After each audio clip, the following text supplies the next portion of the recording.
Go, go, go, go. Okay na. Hindi nga kasi ngayon yung parang may mga parang trend sa TikTok, yung bonding moment ng mag-jowa. Yung you get to, parang ikaw yung nagsishave sa jowa mo, ganyan, or ikaw naglalagay ng mga ano nung... May ganun ba kayong bonding minsan? Actually, madalas kami na end-zone na ganun. Kasi ako talaga, as in, very mas skincare ako tao and very ko sa hygiene ko. Like si Enzo, binibilan ko pa yun ng kung ano-ano. Tapos sa kwarto ko, may sarili na siyang shelf ko na may mga gamit na siya doon na ginagamit ko for him. So every time nalalabas kami, talagang nabigyan ko siya ng cotton buds, may mga toner dito, ganyan. Magpumoisturizer siya. Then, so talagang iniingatan ko yung skin niya kasi ako very ingat ako sa skin ko. So gusto ko like ganoon siya. Kahit tamad siya, wala siyang choice. Is that like your love language? Ganun ba yung ano nino? Like service ba ang love language? Ako service ako eh. Hindi ako like quality time, give physical touch, but service talaga yun. And ako, yun din ang gusto kong ma-receive. How is he receiving that kind of love language? Kasi di ba yung ibang guys baka masakal naman, para pinapakialaman and all. Pero sa kanya, i-enjoy siya na ganung pag-aalaga ang binibigay. Pag si Enzo, pag minsan kasi, syempre ang guys, minsan tamad yan mag-ayos eh. But, hindi ko si Enzo nasanay na siya sa akin. And nakikita na sa personality ko talaga na ever since nung nag-start talaga kami, lagi ko sinasabi sa kanya, pinaka number 1 ko talaga, hygiene talaga. So, tinanggap na talaga na yun talaga yung gusto ko na sa kanya and then sa akin. Like for example, kahit lalabas kami and then, kunyari, get kami, ganyan.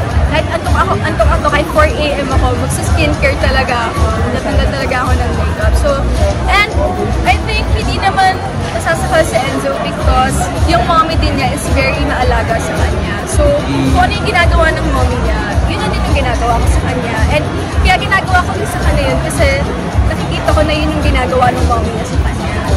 Michelle, after 4 years pa, do you see yourself na settling down na? After 4 years? 4 years na ba kayo? Or 3 po. Oo, going for? Going for? O, 3 talaga. I mean, after 4 years pa? Or I mean, after 4 years na kami? into relationship. Oh my gosh, hindi pa. 26 pa lang po ako noon. Hindi pa. Bata pa, hindi pa po. Hindi pa. So, pag mag-propose siya, mag-no ka? Ganun ba yun? Hindi naman actually. Dahil may tinatawag tayong long engagement. Ayan. Parang hindi ka pwedeng i-surprise basta-basta ng gano'n. Oo. Actually, alam ni Enzo naman yun na hindi ako pwedeng surprise. Tsaka pag mga ganyan, alam niya na ayoko nang dyan. At ayoko ng ibang tao. Kasi gusto ko yung reaction ko, yung yung totoo. Kasi pag alam ko pag may ibang tao, like, maano ako na, oh my gosh, may conscious ka na, no? conscious May gagawin siyang pasabog. Pero Michelle, anong reaction mo? Sabi ni Enzo, ikaw na raw yung the one. Good! Dapat lang, no? Nakikita mo ba rin siya as the one? Yes! Bakit siya the one material? I think, ako talaga, since 3 years na kami ni Enzo, ang dami na namin pinagdaanan. Halos nakita ko na lahat yung sa kanya, yung side niya, and ako sa akin. And not just that, pati yung family natin. Lahat involved sa nangyayari sa amin. Tulad nga ng sinabi ko kanina, kunyari, for example, nag-aaway kami dalawa, ang lalapitan niya yung family ko, then yung kapatid niya, kakausapin ako, mag-explain. So, ang laking factor nun na involve yung family kasi nagtutulungan, kaya sobrang strong yung relationship namin. Kasi supporters, ang dami nakasupport sa relationship namin, kaya yung foundation namin dalawa, kahit parang nag-aaway kami ganyan, may mga taong nandun sa likod namin para ayusin for us. Somehow you became together during the height of the pandemic, di ba? Pero now na like yan, parang free na lahat. How are you adjusting with the relationship? Actually, Kasi dati siya pa kayong dalawa lang. Eh ngayon, ang dami na lang pwedeng punta na. naging kami, like, I think end of Feb. Tapos after 2 weeks, nag-lockdown. So, Correct. nilolok ko siya, oh my gosh, kung hindi kita sinagot nung 2 weeks, nung time na yun, baka hindi naging tayo. Kasi biglang nag-lockdown talaga after 2 weeks. Pero, okay naman. At least, na-experience namin yung first 3 months ata namin. Na kami, long distance agad, hindi kami magkasama. But,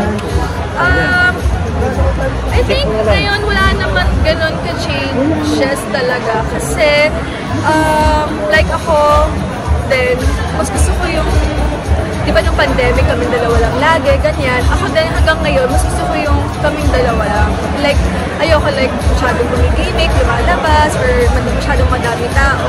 Hanggang ngayon, mas gusto ko pa din yung kaming dalawa lang, tapos one-on-one, malalim yung usapan.